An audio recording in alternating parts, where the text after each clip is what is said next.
Hi guys, welcome to another video. This video is rather interesting.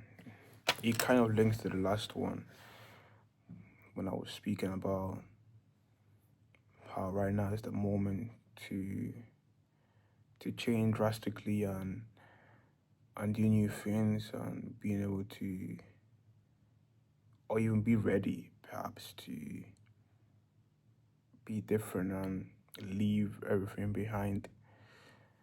And I just came to this location to gain a better perspective in this quiet place where I could just focus on what I needed to do, what my next steps were. And when you're alone, sometimes you're able to get more clarity, to understand why you do certain things and why maybe you aren't doing enough. Being alone does help at times, but then you've got certain situations where you do need to be around people, be able to have certain conversation, or have your friends tell you that you're not doing enough, and they will give you maybe a little bit of help or a insight on how to do better moving forward. But also being able to teach you how to be strong and how to be determined in what you're doing right now. And I've came to this place and I realized that I needed to write my thoughts. When it comes to me, I do think that when I'm writing, I'm able to put a lot more in my words and understand where I'm going wrong. So as also speaking in front of the camera does help at times. But I do like writing as well, and I came here today. I wrote in my notebook a letter to my future self, explaining just everything that's happened throughout the last 20 years, my wrongdoings, and how it's had an effect on me in many ways, mentally and physically. And I wrote this, and I'm happy I've done this. I'm happy I took this step to write everything down, how I feel, because it shows that change can happen. I see a path that a lot of things can be done in a great way, in a positive way for myself, for those around me. I see a path of greatness. And that can only happen if I'm able to gain clarity in myself. And that's what I wrote in this notebook. That change can only happen when my mind is clear from all the negativity, all these thoughts of I've done something wrong and now I'm gonna dwell on this all day and not do anything else. I've got to stop that, stop all this blaming myself, complaining, or procrastinating and doing things like that. If something goes wrong, that's how you learn from it. You change and you move forward from that. You don't let that stop you from doing what's next. And hopefully, in the future, I can look back at this letter and just read it and seeing the state that I was then and see where I am in the future. But I'm at a point where I want real change to happen, to occur in my life. I think this year, 2025, is vital. It's September right now, we've got about 4 months till the end of the year. And I think these 4 months is our pinnacle to change, especially when it comes to technology, the workforce, politics, just feel like the coming years are going to be very different, and we don't know what's going to happen. We don't know what the future might look like. And I believe 2025 is the year of being able to tweak everything around in yourself and capitalize on the right things, capitalize on the right opportunities, and doing it in a way that makes sense. You don't want to force things. So this year is beneficial.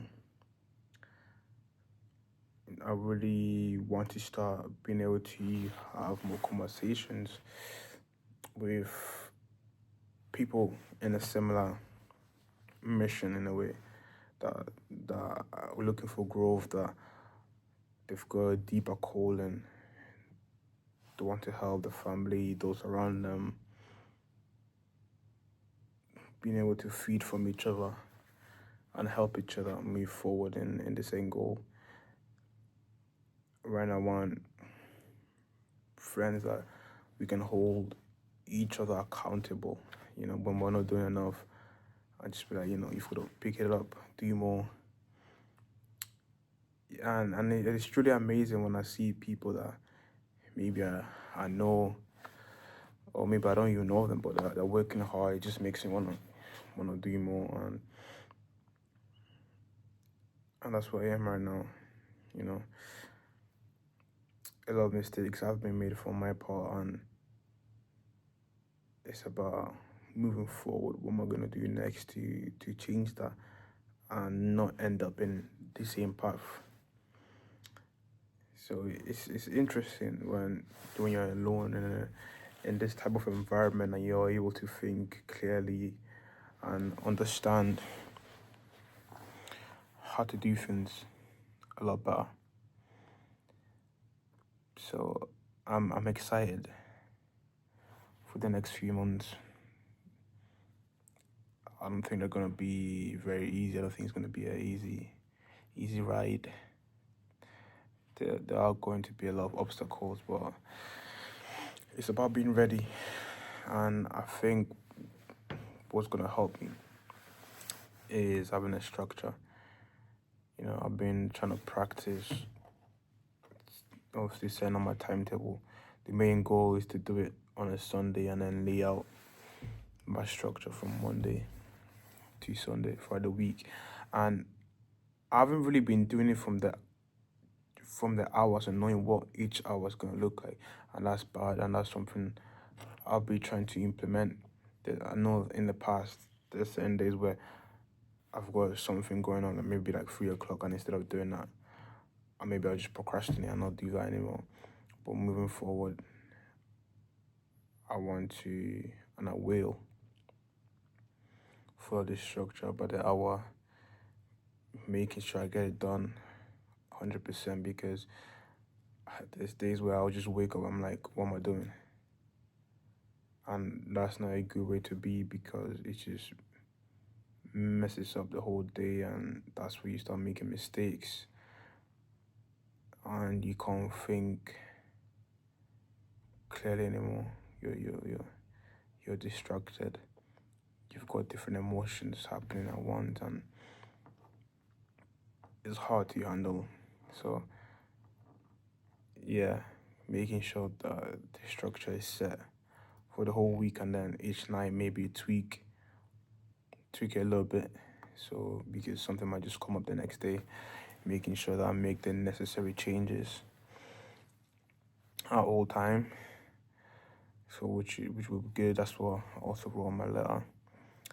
One thing I do want to keep practicing is reading my books. I'm currently reading The Way of a Superior Man.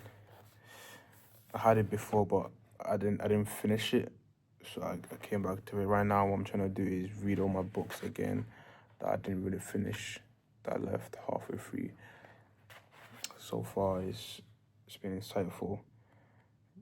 I do find like a good time to be reading the books, because I feel like when I leave everything for the evening, I end up not doing it, because I just put something on top of it. Or maybe I'm not at home, for example, or by the time I come back home, maybe from work, I just go to bed and I don't want it to happen. So I'm thinking maybe as soon as I wake up in the morning, I'll grab the book and start reading it and start my day like that. Because my morning routine, I don't think it's great. Usually just go on my phone straight away, and that isn't great, to be honest, because I don't want to start my day just on social media. That's how my mind is filled with poisonous information that I don't really need in the morning.